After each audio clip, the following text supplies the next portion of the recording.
ఇవాళ మీదికి చూడటానికి బీజేపీతో పోటీ పడుతున్నట్టు నటిస్తున్నటువంటి బీఆర్ఎస్ లోపాయికారు ఒప్పందంలో భాగంగానే జూబ్లీహిల్స్లో అంత ప్రాముఖ్యత లేని అభ్యర్థిని బీజేపీ నిలబెట్టింది.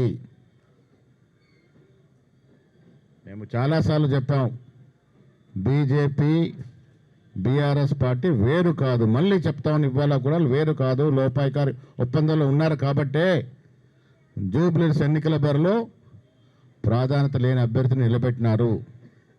తద్వారా పోయిన పార్లమెంట్ ఎన్నికల్లో 8 సీట్లు గెలవడానికి సహకారం చేసిన బీఆర్ఎస్ పార్టీకి ఈ ఎన్నికల్లో రుణం తీర్చుకునే పనిలో ఉంది బీజేపీ.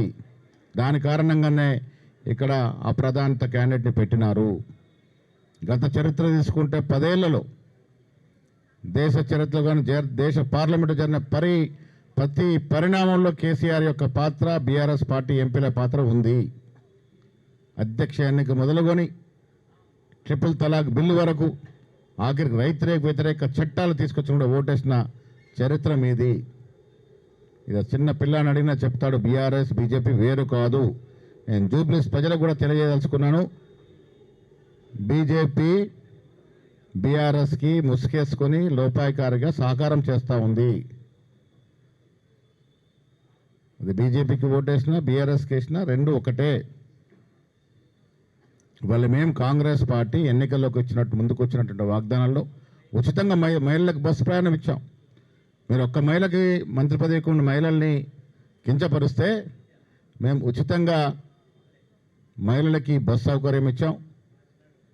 ఇలా 40 లక్షల రేషన్ కార్డులు మీరు 10 ఏళ్ళు ఊరడించి ఒక్క రోజున కేసీఆర్ కానీ కేటీఆర్ కానీ హరీష్ రావు కానీ రేషన్ కార్డ్ అనేది బీద ప్రజల యొక్క జీవితాల్లో ఒక మెలుగైన దీపం అనేది మర్చిపోయి 10 ఏళ్ళు పెండింగ్లో పెడితే మేము వచ్చిన తర్వాత 40 లక్షల రేషన్ కార్డులు ఇచ్చే బీద ప్రజలను ఆదుకుంటా ఉన్నాం.